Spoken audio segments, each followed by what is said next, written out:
ఇప్పుడు integrated school అది చాలా ఫోకస్ చేస్తున్నారు సార్. ఇప్పుడు ఈ ఉన్న గురుకులాల్లో ఉన్న పిల్లలకి ప్రతి నియోజకవర్గంలో ఒక ఇంటిగ్రేటెడ్ స్కూల్, ఒక్కొక్క స్కూల్కి 200 కోట్లు, మొత్తం ఈ తెలంగాణ భవిష్యత్తునే మార్చి పడేస్తుంది అంటున్నారు.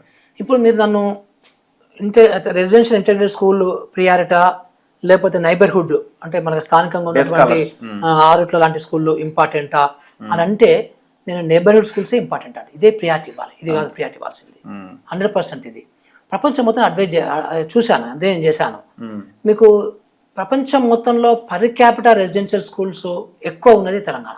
ప్రపంచం మొత్తంలో టోటల్ వరల్డ్ లో ఫర్ ఎగ్జాంపుల్ నీకు పంజాబ్లో 11 ఉన్నాయి స్కూల్స్ మనకి ఈక్వలెంట్. ఓన్లీ 11 ఉన్నాయి. పక్కన హర్యానా, అది కూడా మనకి equivalent almost 0 residential schools. So only first number 1 Telangana, 0 residential schools. So మీకు అసలు అన్ని మనము 28 రాష్ట్రాలు చూద్దాము, చాలా రాష్ట్రాల్లో ఒకటి కూడా లేదు యాక్చువల్ గా. సో మనకి ఇక్కడ ఏంటంటే ఆయన మొదటి స్కూల్స్ కొన్ని కట్టేసేసి నేను మొత్తం ప్రపంచంలో ఎక్కలేదు అన్నాడు, ఎక్కడ లేనట్టు నేనే కడుతున్నా గొప్ప అని పెట్టాడు. బట్ ప్రపంచం మొత్తంలో ఎక్కడ కూడా రెసిడెన్షియల్ స్కూల్స్ ద్వారా ఎడ్యుకేషన్ రంగం అనేది అభివృద్ధి అనేది రెసిడెన్షియల్ స్కూల్ ద్వారా ఎక్కడ జరగాలి ప్రపంచంలో.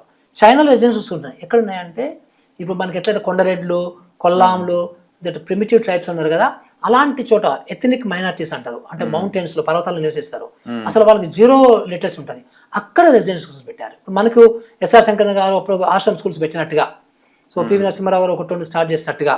సో అట్లా కొన్ని రెసిడెన్షియల్ స్కూల్స్ ఎక్కడైతే బాగా 0 ఉంటుందో అసలు ఒక ఎడ్యుకేషన్ బొత్తి ఆడలేదు, ఫుడ్తో స్టార్ట్ చేసినట్టు అనమాట. మనకి అక్కడ ఫుడ్ గురించి అన్న వస్తారు అనే అట్రాక్షన్. సో అట్లాంటి చోట మాత్రమే పెడతారు తప్ప ఇక్కడలాగా ఇప్పుడు ఎట్లా తయారైంది చెప్పనా, తల్లిదండ్రులు వాళ్ళ పిల్లల యొక్క బాగోగుల్ని తప్పించుకోవడానికి రెసిడెన్షియల్ స్కూల్ ఇస్తున్నారు. To be frank with you.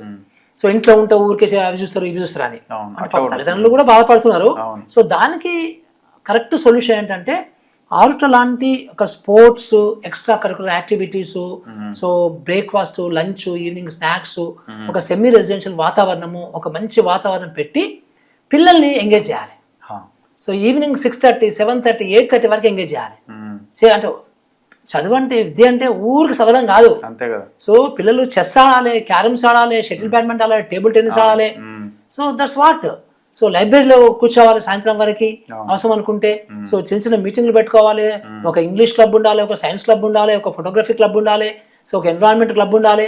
So ఇట్లా క్లబ్లు ఉండాలి, ఒక 15-20 క్లబ్లు ఉండాలి. మేము రికమెండ్ చేస్తాం ఆ క్లబ్లో ఏమేమి ఉండాలంటే. సో అప్పుడు పిల్లలు ఎంగేజ్ అవుతారు. ఇప్పుడు పిల్లలు ఎంగేజ్ కావడానికి ఏం లేదు కాబట్టి, తర్వాత మన నైబర్హుడ్ స్కూల్స్ అంటే గ్రామాల్లో ఉండే స్కూల్ చెత్తగా ఉన్నాయి కాబట్టి అటు రెసిడెన్షియల్ స్కూల్ వైపు నెట్టేస్తున్నారు తల్లిదండ్రులు. తీసుకొచ్చిండ్రు ఎగ్జాక్ట్లీ. కానీ అవి సొల్యూషన్ కాదు. ఇప్పుడు వీళ్ళు 20,000, 25,000 కోట్ల రూపాయలు పెట్టి ప్రపోజ్ చేసే ఈ రెసిడెన్షియల్ స్కూల్స్ ఏవైతే ఉన్నాయో, ఇంటర్గ్రేటెడ్ రెసిడెన్షియల్ స్కూల్స్ ఏవైతే ఉన్నాయో, దాంట్లో మీకు మాక్సిమం 2.5 lakh చిల్డ్రన్కి మాత్రమే అకామిడేషన్. మొత్తం 80 లక్షల మంది పిల్లలు ఉన్నారు రాష్ట్రంలో, 2.5 lakhs తింటే. అదొక ఇష్యూ. అయితే ఇంకొక ఇష్యూ ఏంటంటే వీళ్ళు అర్థం కాదు ఏంటంటే ఒక సోషల్ ఇష్యూ ఉంది, ఒక సైకాలజికల్ ఇష్యూ ఉంది, ఒక మెంటల్ రిలేటెడ్ ఇష్యూస్ ఉన్నాయి ఇందులో. ఎట్టే 1 క్యాంపస్లో 2,500 చిల్డ్రన్ పెట్టడం కూడా చాలా కష్టం.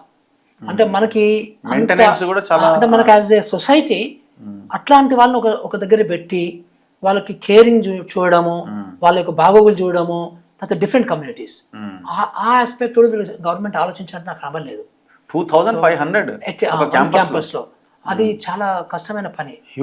ఇప్పుడు మనకు ఆల్రెడీ 600 మంది పిల్లలు ఉన్నటువంటి రెసిడెన్షియల్ స్కూల్లోనే మనం చూస్తున్నాం ఆత్మహత్యలు అవుతున్నవి, ఫుడ్ పాయిజనింగ్ అవుతున్నవి, అన్ని ఉన్నవి. సో అది కూడా మళ్ళీ హోమోజీనియస్ కాన్సెప్ట్ అది. సో ఎస్టీ అంటే ఎస్టీలో ఉంటారు, బీసీ అంటే బీసీలో ఉంటారు. ఇది ఇక్కడ అట్లా కాదు. ఇక్కడ అందరినీ కలిపి పెడుతున్నాము. 10th క్లాస్ పిల్లలు ఉంటారు, 9th క్లాస్ పిల్లలు ఉంటారు, 11th క్లాస్ పిల్లలు, 12th క్లాస్ పిల్లలు ఉంటారు. కొంచెం చాలా సెన్స్ ఆ ఆస్పెక్ట్ ఆలోచించాలని కూడా నాకు అర్థం కాలేదు. ఇప్పుడు ఒక పాయింట్, ఇప్పుడు ఈ వీళ్ళు టీపీఎస్లు పెడతాం మేము కూడా చేస్తాం ఇది అంటున్నారు. అన్ని టీపీఎస్లు మండలానికి 5-6 పెట్టిన తర్వాత హాస్టల్ ఎవరు జాయిన్ అవుతారు సార్? జాయిన్ అవుతారు అంటారా? వెళ్తారా? ఇప్పుడు ఆ ఇంటిగ్రేటెడ్ స్కూల్ కట్టిరు అనుకున్నాం ఫర్ ఎగ్జాంపుల్, వెళ్ళరు కదా దానికి. ఎందుకు ఇంత మంచి స్కూల్ పెట్టుకోవాలి ఎందుకని అంటారు. మరి అవేం చేస్తారు అప్పుడు? అప్పుడు వాటి కూడా తెలంగాణ పబ్లిష్ చేస్తారు, పెద్ద ఇష్యూ కాదు అది. వాటిని చేసేది ఇష్యూ కాదు కానీ ప్రణాళిక ఉండాలి కదా. ఇప్పుడు మనం అవి కడతాం అంటున్నాం, ఇవి కడతాం అంటున్నాము, అది బెటరా ఇది బెటరా అనేది కంపేర్ చేసి చూడాలి కదా. అక్కడ పెట్టే డబ్బులు ఇక్కడ అందుకనే నేను కమిషన్ లో రిపోర్ట్ లో ఏం రికమెండ్ చేసిన అంటే please don't add further residential schools. So వీటిని స్ట్రెంథెన్ చేయండి. వీటిని స్ట్రెంథెన్ చేస్తే ఆటోమేటిక్గా తల్లిదండ్రులు ఇటువైపు వస్తారు. అవును. వెరీ సింపుల్ లాజిక్ ఇందులో. సో ఇప్పుడు మీకు పిల్లలకు ఎట్లా పెంచాలో అర్థం కాక, లేకపోతే పిల్లలు మేము పనులకు పోతే పిల్లలు ఒక్కరు ఉంటారని భయంతో ఉన్నారు. అట్లా కాకుండా మార్నింగ్ మీరు 7:30, 8 o'clock కల్లా పిల్లల్ని మనం స్కూల్లో తీసుకొచ్చేసేసి వాళ్ళు ఎంగేజ్ చేసుకుంటూ మళ్ళీ అందరూ ఊరికి రుద్దొద్దు. సో వాళ్ళని రకరకాలుగా ఎంగేజ్ చేసుకుంటూ సాయంత్రం 6:30, 7:30, 8:30 వరకు మనం ఉంచుకోగలిగితే ఎట్లా ఉంటుందండి? అద్భుతం కదా. సో ఇప్పుడు మీకు అమెరికాలో, కెనడాలో, జర్మనీ అట్లా అక్కడ పిల్లల్ని అంటే అక్కడ ఎట్లుంటుందంటే గవర్నమెంట్ కూడా సో 8:30 నుంచి 4 వరకే ఉంటాయి. అంటే ఈవెన్ నర్సరీ, ఎల్కేజీ, యూకేజీ అలాంటివి కూడా. సో అక్కడ డే కేర్ సెంటర్స్ అంటారు వాటిని. సో ఆ డే కేర్ సెంటర్ ఉంటాయి.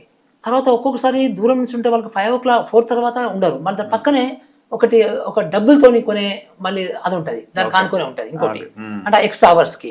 అంటే తల్లిదండ్రులు అంత హ్యూజ్ మనీ పే చేసి అది కూడా పెట్టుకుంటారు. సో ఒక్కొక్కసారి సాటర్డే రోజు, సండే రోజు కూడా పిల్లల్ని పెట్టాల్సి వస్తుంది అక్కడ. సో అట్లాంటి ఆల్టర్నేటివ్స్ ఉన్నాయి అక్కడ. సో ఇక్కడ మనకి ఏమున్నాయి అసలు ఏమీ లేవు. అందుకని నేను నర్సరీ నుంచి ఉండాలని చెప్తున్నాను. సో ఇప్పుడు మేమేం చేస్తాం, 2 రకాల స్కూల్స్ ప్రపోజ్ ఇచ్చాము మేము. ఒకటి తెలంగాణ పబ్లిక్ స్కూల్స్ నర్సరీ నుంచి 12th క్లాస్ వరకు ఉండాలి. ఇంకొకటి అక్కడక్కడ డిస్పర్స్ ఉన్నప్పుడు, దూరమైన ఎక్కువ ఉన్నప్పుడు కానీ, లేకపోతే కొన్ని ఇంకా ఎక్స్ట్రా తెలంగాణ ఫౌండేషన్ స్కూల్స్ పెట్టాలి. నర్సరీ నుంచి 2nd క్లాస్ వరకు ఉండాలి అక్కడ.